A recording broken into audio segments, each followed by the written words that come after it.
ಇನ್ನು ಬೆಂಗಳೂರಿಗೆ ಬ್ರಿಟನ್ ಭೂತ ಮಾರಕವಾಗುವ ಎಲ್ಲಾ ಲಕ್ಷಣಗಳು ಕೂಡ ಕಾಣಿಸ್ತಾ ಇವೆ. 5 ದಿನದಲ್ಲಿ ಬರೋಬ್ಬರಿ 1,000ಕ್ಕೂ ಹೆಚ್ಚು ಜನ ಬೆಂಗಳೂರಿಗೆ ಬಂದಿಳಿದಿದ್ದಾರೆ. ವಿಷಯ ಏನು ಅಂದರೆ 1,300 ಜನ ಎಲ್ಲಿದ್ದಾರೆ ಎನ್ನುವ ಮಾಹಿತಿ ಸರ್ಕಾರದ ಬಳಿ ಇಲ್ಲ.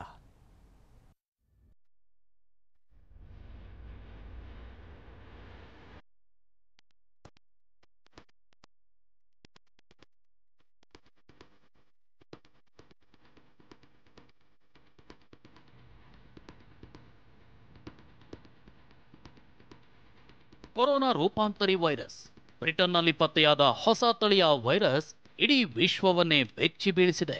ಬ್ರಿಟನ್ನಿಂದ ಬಂದವರಲ್ಲಿ ಸೋಂಕು ಕಾಣಿಸಿಕೊಳ್ತಿದ್ದು ಬೆಂಗಳೂರಿಗೆ ಬ್ರಿಟನ್ ವೈರಸ್ ಭಯ ಶುರುವಾಗಿದೆ. ಈ ಭಯ ಹುಟ್ಟುಹಾಕಿರೋದೇ ಆ 1,000 ಜನ.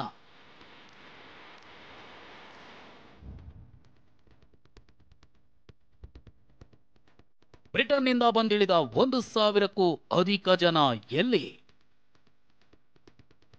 ಬಂದವರನ್ನ ಬಿಟ್ಟು ಕಳಿಸಿ ತಡಕಾಡ್ತಿದೆಯಾ ಸರ್ಕಾರ? ಎಸ್, ಸ್ವಲ್ಪ ಮೈ ಮರೆತರೂ ಕೊರೋನಾ ಅನ್ನೋ ಪೆಡಂಭೂತ ಮನುಷ್ಯನ ದೇಹ ವಕ್ತರಿಸಿಬಿಡುತ್ತೆ. ಆದ್ರೆ ಭಯ ಬೇಡ, ಎಚ್ಚರಿಕೆಯಿಂದಿರಿ ಅನ್ನೋ ಸರ್ಕಾರವೇ ಮೈ ಮರೆತಿದೆ.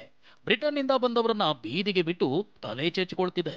ಹೊಸ ತಳಿಯ ಹರಡುವಿಕೆ ಹೈ ಸ್ಪೀಡ್ನಲ್ಲಿದೆ ಅಂತ ಗೊತ್ತಿದ್ದು ಸರ್ಕಾರ ಎಡವಿದೆಯಾ ಅನ್ನೋ ಪ್ರಶ್ನೆ ಮೂಡಿದೆ. ಯಾಕಂದ್ರೆ ಸರ್ಕಾರಕ್ಕೆ ಬ್ರಿಟನ್ನಿಂದ ಬಂದವರೆಷ್ಟು ಅನ್ನೋದು ಗೊತ್ತಿದೆ ಹೊರತು ಇದರಲ್ಲಿ 1,300 ಜನ ಎಲ್ಲಿದ್ದಾರೆ ಎಂಬುದೇ ಗೊತ್ತಿಲ್ಲ.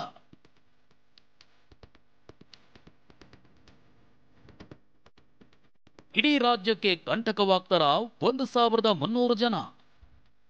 ಕೊರೋನಾ ಹೊಸ ತಳಿಯ ತವರು ಯುಕೆಯಿಂದ ಬಂದಿರೋ 1,000ಕ್ಕೂ ಅಧಿಕ ಜನ ಕೇವಲ ಬೆಂಗಳೂರಿಗೆ ಮಾತ್ರವಲ್ಲ, ಇಡೀ ರಾಜ್ಯಕ್ಕೆ ಕಂಟಕವಾಗೋ ಸಾಧ್ಯತೆ ಇದೆ. ಯಾಕಂದ್ರೆ ಬೆಂಗಳೂರಲ್ಲಿ ಲ್ಯಾಂಡ್ ಆದವರು ರಾಜ್ಯದ ಇತರೆಡೆಯೂ ಸಂಚಾರ ಮಾಡಿದ್ದಾರೆ. ಕೆಲವರು ಫೋನ್ ಸ್ವಿಚ್ ಆಫ್ ಮಾಡ್ಕೊಂಡಿದ್ದು, ಮತ್ತೆ ಕೆಲವರು ಡ್ರಿಪ್ ಹೊಡಿತಿದ್ದಾರೆ.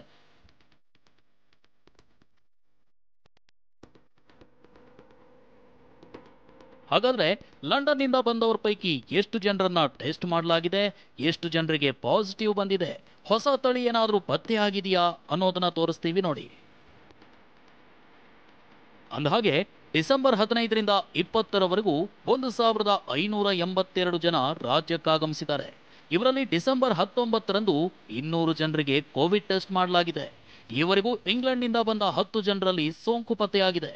ಈ 10 ಸೋಂಕಿತರ ಗಂಟಲು ದ್ರವವನ್ನ ಜೆನೆಟಿಕ್ ಟೆಸ್ಟ್ಗೆ ರವಾನೆ ಮಾಡಲಾಗಿದ್ದು ಹೊಸ ತಳಿಯ ಸೋಂಕಿದೆಯಾ ಅಂತ ಪತ್ತೆ ಹಚ್ಚಲಾಗ್ತಿದೆ. ಆದ್ರೆ ಭಯ ಹುಟ್ಟಿಸಿರೋದೇನು ಅಂದ್ರೆ ಯುಕೆಯಿಂದ ಬಂದವರ ಪೈಕಿ 1,300 ಜನ ಎಲ್ಲಿದ್ದಾರೆ ಅನ್ನೋದು ಈವರೆಗೂ ಗೊತ್ತಾಗಿಲ್ಲ. ಆರೋಗ್ಯ ಇಲಾಖೆ 1,300 ಜನ ಬಂದಿರೋ ಬಗ್ಗೆ ಬಿಬಿಎಂಪಿಗೆ ಮಾಹಿತಿ ನೀಡಿ ಕೈ ತೊಳೆದುಕೊಂಡಿದೆ. ಬಿಬಿಎಂಪಿ 600ಕ್ಕೂ ಅಧಿಕ ಸಿಬ್ಬಂದಿಯ ಟೀಮ್ ಮಾಡಿ 1,300 ಜನರ ಪತ್ತೆಗಿಳಿದಿದೆ. ಮತ್ತೊಂದು ಭಯಾನಕ ವಿಷಯ ಏನು ಅಂದ್ರೆ 1,300 ಜನ ಕೇವಲ ಬೆಂಗಳೂರಿನಲ್ಲಷ್ಟೇ ವಾಸವಾಗಿಲ್ಲ, ರಾಜ್ಯದ ಮೂಲೆ ಮೂಲೆಯಲ್ಲೂ ಓಡಾಡಿರುವ ಸಾಧ್ಯತೆ ಇದೆ. ಇವರನ್ನ ಪತ್ತೆ ಹಚ್ಚೋದೇ ಸರ್ಕಾರಕ್ಕೆ ತಲೆನೋವಾಗಿ ಪರಿಣಮಿಸಿದೆ. 10 ಜನರು ಇದುವರೆಗೂ ಕೂಡ ವೈರಾಣು ಪತ್ತೆ ಆಗಿದೆ. ಅದು ಮೊದಲನೇದ ಎರಡನೇ ರೂಪಾಂತರಗೊಂಡಿರ್ತಕ್ಕಂಥದ್ದು ಅನ್ನೋದಕ್ಕೆ ನಾವು ಜೆನೆಟಿಕ್ ಸೀಕ್ವೆನ್ಸ್ ಇದ್ದೀವಿ. ಅದು ಈಗಾಗಲೇ ಹೇಳಿರೋ 2ರಿಂದ 3 ದಿನ. ಹೆಮ್ಮಾರಿ ರೂಪಾಂತರಿಯನ್ನ ತಡೆಯೋದು ಹೇಗೆ? ಈ ಒಂದು ಪ್ರಶ್ನೆ ಈಗ ಸರ್ಕಾರ ಮತ್ತು ಜನರನ್ನ ಕಾಡ್ತಿದೆ. ಕೊರೋನಾಗಿಂತ 70% ವೇಗದಲ್ಲಿ ಹರಡುವ ಸಾಮರ್ಥ್ಯ ಹೊಂದಿರೋ ರೂಪಾಂತರಿಯನ್ನ ಕಟ್ಟಿ ಹಾಕದೆ ಬೇರೆ ವಿಧಿ ಇಲ್ಲ. ಆದ್ರೆ ಸದ್ಯ ಸರ್ಕಾರಕ್ಕೆ ಹೆಮ್ಮಾರಿಯನ್ನ ಕಟ್ಟಿ ಹಾಕೋದು ಹೇಗೆ ಅನ್ನೋದೇ ದೊಡ್ಡ ಸವಾಲಾಗಿದೆ. ಒಂದು ಸರ್ಕಾರದ ವತಿಯಿಂದ ನಾವು ನೋಡ್ತಾ ಹೋದಾಗ ಇನಿಷಿಯಲ್ ಫೇಸಲ್ಲಿ ಈಗ ಏನಿದೆ ರಿಪೋರ್ಟ್ಗೆ ಟೆಸ್ಟ್ ಮಾಡಿದ್ದಾರೆ ಅಂತ ಹೇಳ್ತಾ ಇದ್ದೀವಿ. ಟೆಸ್ಟ್ ಮಾಡಿದಾಗ ಅವ್ರನ್ನ ಎಲ್ಲ ಕಡೆ ಇದು ಮಾಮೂಲಿ ಟೆಸ್ಟ್ ಅಲ್ಲ. ಒಂದು RT-PCR ಟೆಸ್ಟ್ ಮಾಡಿದ ತಕ್ಷಣ ಅವ್ರು ಪಾಸಿಟಿವ್ ಬಂದರೆ, ಬ್ರಿಟನ್ ಕಾಂಟ್ಯಾಕ್ಟ್ ಇದ್ದರೆ ಅವ್ರದ್ದು ನೆಕ್ಸ್ಟ್ ಟೆಸ್ಟು ನಿಮಾನ್ಸಲ್ಲಿ ಮಾಡಬೇಕಾಗುತ್ತೆ. 2ನೇ ಹಂತದಲ್ಲಿ ನಿಮಾನ್ಸ್ ಅಥವಾ IISc Indian institute of science ಇಂಥ ಕಡೆ ಎಲ್ಲಿ ಈ ಜಿನೋಮಿಕ್ ಟೆಕ್ನಾಲಜಿ ಇದೆ ಅದರಲ್ಲಿ ನಾವು ಟೆಸ್ಟ್ ಮಾಡಿಸ್ಬೇಕಾಗುತ್ತೆ. ಅಲ್ಲಿವರೆಗೂ ಅವ್ರನ್ನ ಕ್ವಾರಂಟೈನಲ್ಲಿ ಇಡಬೇಕಾಗುತ್ತೆ. ರೂಪಾಂತರಿ ಟೆನ್ಷನ್, ನ್ಯೂ ಇಯರ್ಗೆ ಹೊಸ ರೂಲ್ಸ್. ಕೊರೋನಾ ಹೊಸ ತಳಿಯ ಭೀತಿಯಿಂದ ನೈಟ್ ಕರ್ಫ್ಯೂ ತಂದು ಎಡವಿದ್ದ ಸರ್ಕಾರ ಇದೀಗ ನ್ಯೂ ಇಯರ್ಗೆ ಹೊಸ ರೂಲ್ಸ್ ತರಲು ಮುಂದಾಗಿದೆ.